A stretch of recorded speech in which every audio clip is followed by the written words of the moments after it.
পার হয়ে ওই পারে যাওয়া যায়, তাহলে তোমরা ওই পারে যেতে চাও। মুসলমানেরা কয় দিনের দাওয়াত দিলে তো মালিক বড় খুশি হয়।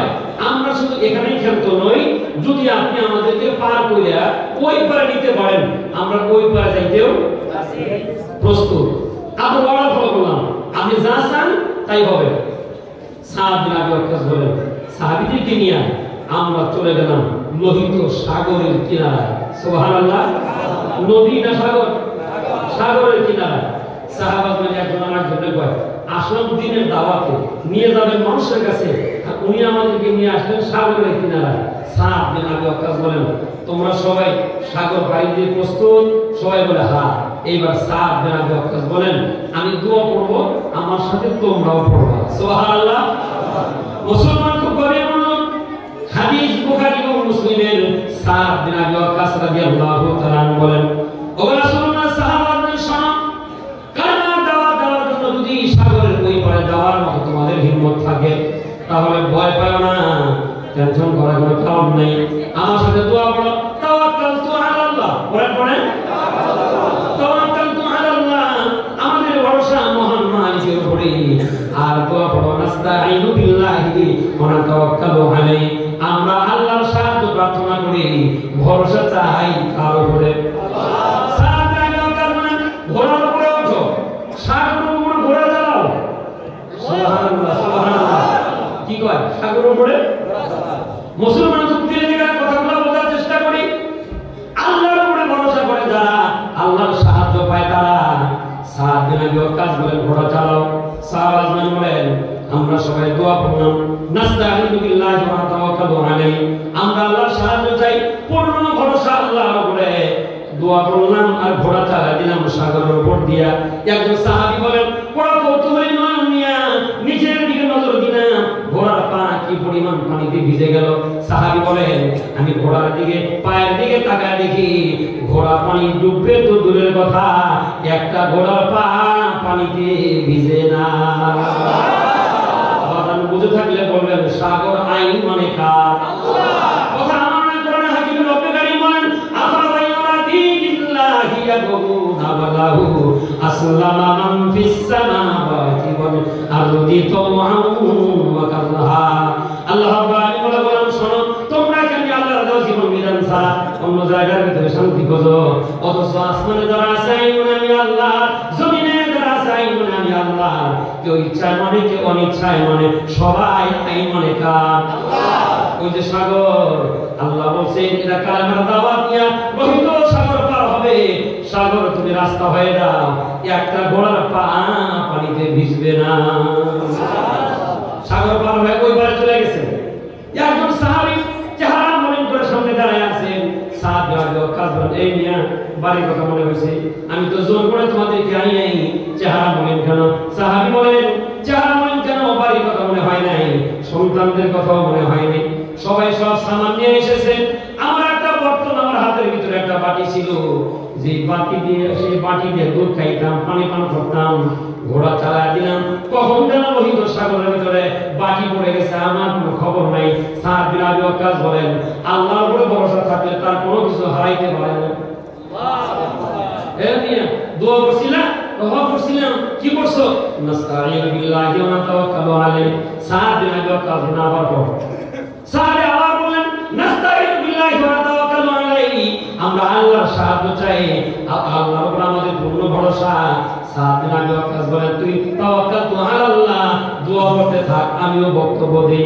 সাদ বিন আবি ওয়াক্কাস রাদিয়াল্লাহু তাআলা লোহিত সাগরের কিনারায় দাঁড়ায় গেলেন, সাগরকে লক্ষ্য করে বক্তব্য দিলেন আর বলেন, তুমি যদি আল্লাহর আইন মেনে থাকো, আমরা তো আল্লাহর আইন বাস্তবায়নের জন্য এসেছি।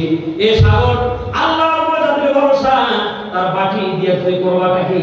তোমার তো বাটি কোনো প্রয়োজন নাই, সুতরাং তার বাটি তার হাতেই তুমি ফেরত দিয়ে দাও। মুসলমান আমরা তাকায় আছি, লিডারের বক্তব্য যখন শেষ হয়ে গেল, সাগরের দিকে তাকায় দেখি সাগরের কিনারায় হারায় যাওয়া বাটি আল্লাহ ফেরত দিয়ে দিছি। হাতিয়া কি? তাওয়াক্কালতু আল্লাহ। বাকি হাদিস আরো মর্মান্তিক। সাহাবাগণ বলেন, লিডার, সাগর যেহেতু পার হয়ে গেছে, আর ভয় নেই, চলেন না কালেমার দাওয়াত দেওয়ার জন্য যাই। গেলেন মানুষের কাছে, মানুষের দাওয়াত তো মানলই না। বাড়ায় দিলেন। মুসলমানরা বলেন রাতটা তোমাদের গ্রামে থাকতে দাও, এখানে থাকতেও দেওয়া হবে না। মুসলমানরা হতাশ হলেন না। সাদ বিন আবি ওয়াক্কাস বলেন দুনিয়ার জমি যদি সংকীর্ণ হয়ে যায়, মালিকের জায়গার অভাব নেই, হতাশ হয় না, ফয়সালা করে দিবেন মহান মালিক। সাহাবারা দুয়ার মূল চলতে আছে, তাওয়াক্কালতু আলাল্লাহ নাস্তাঈনু বিল্লাহি ওয়া নাতাওয়াক্কালু আলাইহি। সাদ বিন আবি ওয়াক্কাস বলেন গ্রামের মানুষরা যদি আমাদের জায়গা নাও করে দেয়, সামনের দিকে আগাও, মরুভূমিতে হলেও আমাদের জায়গা আল্লাহ করে দিবে। মুসলমানরা বলেন আমরা যাইতে যাইতে গ্রাম গঞ্জ সব শেষ, সামনে আর কোনো মানুষজন থাকে এরকম কোনো আভাস নাই। তো আরেকটু সামনে অগ্রসর হয়ে দেখি গহীন জঙ্গল দেখা যায়। আমাদের সামনে দিকে সাপ হাঁটাচলা করে, বড় বড় বিচ্ছুগুলো হাঁটাচলা করে, সিংহের গর্জন শোনা যায়, বাঘের গর্জন শোনা যায়। মুসলমানরা একটু হতাশ হয়ে গেলেন। রাত যদি গভীর হয়ে যায়, নির্ঘাত হিংস্র প্রাণীদের আক্রমণে আমাদের মরণ হয়ে যাওয়ার কথা। হিংস্র প্রাণীদেরকে দেখে ভয় পায় না। আমরা যে আল্লাহর গোলাম, এই হিংস্র প্রাণীরাও ওই আল্লাহর গোলাম। আমরা যে আল্লাহর আইন বাস্তবায়নের জন্য সাগর পাড়ি দিয়ে কালেমার দাওয়াত দিয়ে পরে এসেছি, ওই কালেমার দাওয়াত নিয়ে এই জমিনে আসার কারণে ওই জঙ্গলের হিংস্র প্রাণীরাও আমাদের কথাই শুনবে। সুবহানাল্লাহ। মুসলমানরা বলেন আমরা অপেক্ষা থাকলাম কি হয়। একটা একটা গাছের ডাল পড়েন, কোনো গাছের পাকড় তোলেন, কোনো গাছের ডাল ছিঁড়েন, কোনো গাছের পাতা ছিঁড়েন, এক জায়গার ভিতরে জমা করে একটা স্তূপ বানাইলেন, উঁচু হলো জায়গা। সাদ বিন আবি ওয়াক্কাস রাদিয়াল্লাহু তাআলা ওই উঁচু জায়গার ভিতরে দাঁড়ায়া মুসলমানদের দিকে ফিরানা, মুসলমানদেরকে বললেন তোমরা দোয়া পড়তে থাকো। কি দোয়া? তাওয়াক্কালতু, তোমরা পড়তেই থাকো তাওয়াক্কালতু আলাল্লাহ। সাদ বিন আবি ওয়াক্কাস রাদিয়াল্লাহু তাআলা এবার চেহারাটা জঙ্গলের দিকে ফিরলেন। জঙ্গলের হিংস্র প্রাণীদেরকে লক্ষ্য করে বক্তব্য দিলেন। কি বক্তব্য দিলেন? বুখারী ও মুসলিমের ভিতরে আল্লাহ নবী রেকর্ড করে দিলেন। সুবহানাল্লাহ। প্রথম শব্দ ছিল তাওয়াক্কালতু আলাল্লাহ, আমাদের পূর্ণ ভরসা মহান মালিকের উপরে। নাস্তাঈনু বিল্লাহ, আমরা সাহায্য চাই কার? আল্লাহ। আমরা আল্লাহর সাহায্য চাই, পূর্ণ ভরসা মহান মালিকের উপরে। সাদ বিন আবি ওয়াক্কাস এর বক্তব্য দেয় ইয়া আইয়াতুহাল হাসারাতু ওয়াসসিবা নাহনু আসহাবু রাসূলিল্লাহ সাল্লাল্লাহু আলাইহি ওয়াসাল্লাম ফাইন্না নাযিলুনা ফামান ওয়াজাদনা বাদাহু কাতালনাহু। এই জঙ্গলের হিংস্র প্রাণী বাঘ ভাল্লুক সব তোমরা ভালো করে শোনো, আমরা রাসূলুল্লাহ সাহাবী, আল্লাহর গোলাম, আল্লাহর জমিনে দ্বীন কায়েমের জন্য লোহিত সাগর পানি দিয়ে এখান পর্যন্ত এসেছি। এই জঙ্গলের হিংস্র প্রাণী বাঘ ভাল্লুক সাপ বিচ্ছুরা শুনে রাখো, ফাইন্না নাযিলুনা, আজকে রাতটা আমরা এখানে অবস্থান করব। বক্তব্য দিলাম, একটু জায়গা ফাঁকা করে দাও, আমার এই বক্তব্যের পরে যাকে পাওয়া যাবে আমরা তাকে হত্যা করে ফেলবো, ময়দান খালি করে দাও। মুসলমানরা বলেন নেতার বক্তব্য দেওয়া শেষ, জঙ্গলের দিকে তাকায় দেখি একটা বাঘ আর সিংহ জঙ্গলে নাই, আমাদের জন্য গোটা ময়দান খালি করে দিলে। ভরসা কার উপর ছিল? আল্লাহ। হাতিয়ার কি তাওয়াক্কালতু? আজকের আলোচনা শোনার পরও কি হতাশ হইবেন? না। বিপদ যত বড় হোক আকাশের দিকে তাকাইবেন আর বলবেন আমার কিচ্ছু না থাকলেও একজন মালিক আছেন। পরিষ্কার হেডলাইন, যার কেউ নাই বলেন, যার কেউ নাই তার আল্লাহ আছেন। আমি করি তো কি হয়েছে, দেখবেন মালিক বানাইলে ধনী হইতে সময় লাগে না। এই জন্য চাইতে হবে কার কাছে? আল্লাহর কাছে। অবশ্যই হালাল উপার্জন করতে হবে। মনে রাখবেন আমি রিকশাওয়ালা, ঠেলাওয়ালা, দিন মজুর, নামাজ পড়া যেমন ফরজ, হালাল রুজির সন্ধানে কাজ কর্ম করা তেমন ফরজ। তাহলে আপনি রিকশা চালাচ্ছেন কিসের কারণে? হালাল রুজির সন্ধানে। যতক্ষণ রিকশা চালাইবেন ইবাদত করলে যে সওয়াব হতো, আল্লাহ তাআলা ইবাদতের সওয়াব আর আমল হয়ে যাবে। আমরা তো মনে করি লম্বা টুপি, লম্বা জুব্বা, লম্বা পাগড়ি এই মনে সওয়াব না। ঈমান যদি সুন্দর হয়, মালিকের উপর পূর্ণ আস্থা যদি হয়, মুমিনের প্রত্যেকটা কর্ম ইবাদতের ভিতরে গণ্য করা হয়।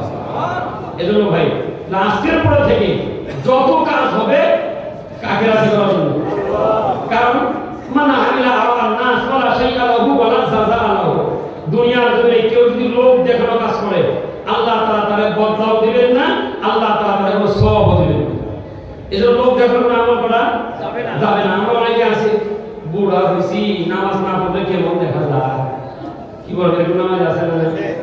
অনেক টাকার মালিক হয়েছি, 6টা বাড়ির মালিক, প্রত্যেক মাসে 1 লাখ টাকা করে বাড়ি ভাড়া পাই। উমরাটা না করলে কেমন দেখা যায়, হজটা না করলে কেমন দেখা যায়? এমন হাজি নাই? আছে। এরকম নিয়ত করিয়া যখন গিয়ে শয়তানরা যখন ঢেল দিবেন পাথর দিয়া, শয়তানে কইবো মামু আমার নিয়ত হবে না, তুমি আইসো আমার পাথর মারবা, অথচ তুমি আইসো মানুষ তোমার হাজি করব, মানুষ তোমার উমরা করে আইছে, এই নিয়ত করে তুমি আইসো না, তোমার নিয়ত খারাপ, আমার মায়ের কাম নাই, যেখান থেকে ঘুরে এসে পারলে আমার নিয়ে আমার দেখবেন। এই কারণে আগে শরীর যাও একটু ভালো আসছিল, লেবাস পাল্টায় হস হস করে আরো বেশি বদলেছি এমন আছে না? এখন দেখবেন কিছুদিন পরে দেখবেন দাঁত কেলে দিয়া গাছের ডালে ডালে ঝুলবো, নামে শুনতে আল হাসলা গাছের মুখে দাঁড়িয়ে নেই, আবার সাহাও করে মদিনার ইসলাম মানে কথা বলছে, মদিনার ইসলামের মধ্যে দাঁড়িয়ে নেই। ও কি ইসলাম মানে? মদিনার ইসলাম মানে মদিনার ইসলাম তোরা কি শিখেছে? সাদাবাজি করে শিখেছি তো। মদিনার ইসলাম তোরা কি শিখেছে? দাড়ি কামান শিখেছে। বাদ পারি সারা কিছুই হতে পারে না। এটা ধোঁকাবাজ ছদ্মবেশে আমাদের কাছে আসে, দেখবেন সুন্দর করে টিস্যু কাপড় কিনবে, সুন্দর করে একটা ওড়না ঝুলাইয়া, টুপি একটা মাথায় দিয়ে আইয়া মঞ্চে উঠা বিসমিল্লাহির রহমানির রহিম, গত 3-4 রাত আগে এক নেতা মঞ্চে লেখা আউযুবিল্লাহির রহমানির রহিম। কি বাপরে বাপরে ভাই, আপনার বক্তব্যের দরকার নেই, আপনি তো বিসমিল্লাহ হাড্ডি গুটি সব পাউডার করে ফেলেছেন। এমন লোক আছে না? বিসমিল্লাহ জানে না, পাক পবিত্র জানে না, নিজের ভিতরে সুন্নতের খবর নেই, আমার ওয়াজ করে বাপরে বক্তা হয়েছে। আছে না? সাবধান, সতর্ক থাকেন। আদম আলাইহিস সালাম, হাওয়া আলাইহিস সালাম জান্নাতে ছিলেন, শয়তান কিন্তু ভয় করছে, তাই না? ভয় করছে নামাজ পড়ে, বুঝেন না? শয়তান জান্নাতের গেটে দাঁড়াইছে, দাঁড়ায় কি কয়? ইন্নী লাকুম নাসিহুন, আমি তোমাদের কল্যাণ কামনাকারী। নাউযুবিল্লাহ। যদি আমার ওয়াজ শোনো, আমার বয়ান শোনো, এখান থেকে বের হওয়া লাগবে না। বুলওয়াজ করলো না, সঠিক বুলওয়াজ। এখন এই শয়তানের ওয়াজ বাবা আদমও শুনলেন, মা হাওয়াও শুনলেন। শয়তানের ওয়াজ শুনে কয়েকটা তাবিজ দিলাম, এটা খাও, খাইলে কি হইব? আর বেরো লাগবো, খাই ফেলেছে। এমনি খাইছে না ওয়াজ করে খাওয়াইছে? হ্যাঁ, তাহলে বোঝা যায় আমরা এই জমিনে আসার পিছনে সবচেয়ে বড় অবদান আছে শয়তানের। ঠিক, শয়তানের ওয়াজ করে জান্নাত থেকে বাইরে করে দিয়েছে। এরকম বহু মানবরূপী শয়তান মঞ্চে দাঁড়ায় ভালো ভালো কথা কইব, ধোঁকা দিয়ে আমাদেরকে কথা তো ভালোই কইলো, খারাপ না, অথচ এটার ভিতরে শয়তানের চরিত্র দিয়ে ভরা। কিন্তু লেবাস পোশাক সাময়িকের জন্য, দোয়া কালাম সাময়িকের জন্য, আর আল্লাহ ভরসা সব ঠিক আছে, মাগার শেষ বেলায় এমন কাম করবো আমাদের চোখের পানি আর নাকের পানি এক জায়গায় পড়ায় যাবে। এজন্য সাবধান থাকতে হবে, সতর্ক থাকতে হবে, কারো ধোকায় পড়া যাবে না। বিপদ যদি আইসাই পড়ে বুক ভরা আশা নিয়ে লম্বা সিজদা দিয়ে বলবেন তাওয়াক্কালতু আলাল্লাহ, আমার কিচ্ছু করার নেই, যা করবেন কে করবেন? আল্লাহ। কারণ আমি পৃথিবীতে আসি নাই, মহান মালিক আমাকে দুনিয়াতে আনছেন, আমার কোনো যোগ্যতাই নেই। মালিক যদি ভালো কাজ করার শক্তি আমাকে না দেন, আমার কোনো ক্ষমতাই নেই পাপ কাজ থেকে বেঁচে থাকার। মালিক যদি আমাকে যোগ্যতা না দান করেন, তাহলে বোঝা গেল মালিক খুশি তো আমার সব আছে, আমার মালিক নাই, আমার কোনো কিছুই নাই।